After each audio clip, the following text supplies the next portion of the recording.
UP में आखिरकार खत्म हुआ दारा सिंह चौहान का इंतजार। जो इंतजार चल रहा था कि दारा सिंह चौहान को भारतीय जनता पार्टी मंत्रिमंडल में कब शामिल करेगी या उनको लोकसभा चुनाव लड़ाएगी। लेकिन अब दारा सिंह चौहान को लेके जो कयासों का बाजार गर्म था और उस पे कहीं न कहीं अब विराम लग गया है। दारा सिंह चौहान को विधान परिषद के वो सदस्य हो गए हैं, उनको निर्विरोध चुनाव जिता के विधान परिषद में भारतीय जनता पार्टी ने पहुँचा दिया है। हाल ही में एक सीट खाली हुई थी जिसपे उपचुनाव हुआ था। दारा सिंह चौहान को ही परिषद का प्रत्याशी बनाया गया था, जिसमें मुख्यमंत्री से लेके भारतीय जनता पार्टी के शीर्ष नेता तक भी उनका नामांकन दाखिल करने के लिए पहुंचे थे। लेकिन जो लड़ाई थी उसमें ना सपा ने हिस्सा लिया, ना कांग्रेस ने, अन्य कोई दल भी अपना प्रत्याशी नहीं खड़ा किया। इसलिए दारा सिंह चौहान निर्विरोध चुनाव जीत गए हैं। तो कहीं न कहीं जो संभावना ये भी जताई जा रही है, जो संभावित मंत्रिमंडल का विस्तार होना है, ऐसा जो कयास लग रहा है, कहीं न कहीं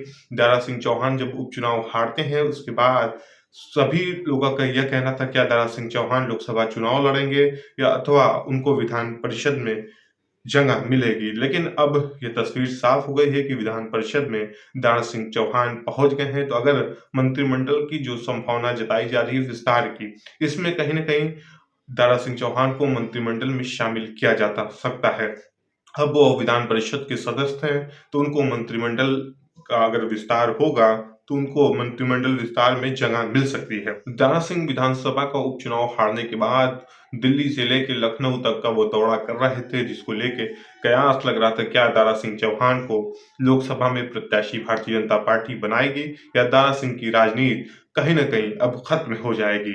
इसलिए कि जब वो सपा में थे, विधायक थे, उसके बाद इस्तीफा देके उन्होंने घोसी उपचुनाव फिर हुआ, वहाँ से वो प्रत्याशी भारतीय जनता पार्टी के थे और वहीं सपा से सुधाकर सिंह चुनाव मैदान में थे।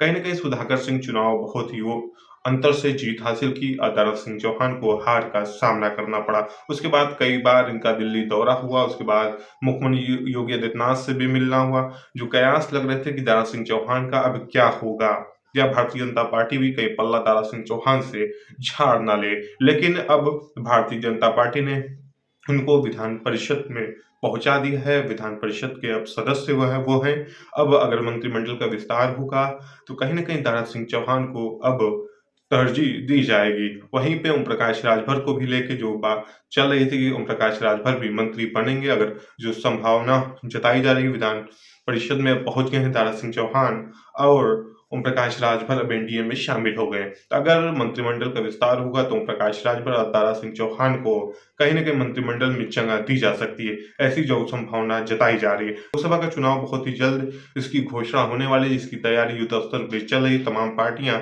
जी-तोड़ मेहनत कर रही हैं, जमीनी स्तर पे सभी अपनी नए कार्यकर्ताओं को जोड़ा जा रहा है, मीटिंग चलाई जा रही है, बूथ स्तर पे सम्मेलन किए जा रहे हैं। तमाम पार्टियां युद्ध स्तर पे जुटी हैं लोकसभा चुनाव को मद्देनजर। लोकसभा की चुनाव सभी पार्टियां कमर कस रही चुनाव जीतने के लिए। उसी में कहीं न कहीं अगर देखा जाए चौहान वोटों एक बड़ा वोट बैंक है, उसको भी साधने के लिए दारा सिंह चौहान को विधान परिषद में पहुँचाया गया है। तो कहीं न कहीं पूर्वांचल की जो लोग हैं, जहाँ चौहान वोटों पे ध्यान में रखते हुए दारा सिंह चौहान को विधान परिषद में पहुँचाया गया, उसका एक बड़ा फ़ायदा लोकसभा चुनाव में भारतीय जनता पार्टी को मिल सकता है। तो भारतीय जनता पार्टी कोई कसर नहीं छोड़ना चाहती, कोई चूक नहीं करना चाहती।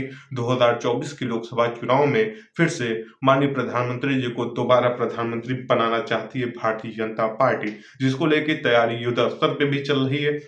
हाल ही में आपने देखा होगा राम मंदिर का प्राण प्रतिष्ठा हुई, उसमें योगी आदित्यनाथ से लेके तमाम भारतीय जनता पार्टी के बड़े-बड़े नेता वहाँ पे पहुँचे थे।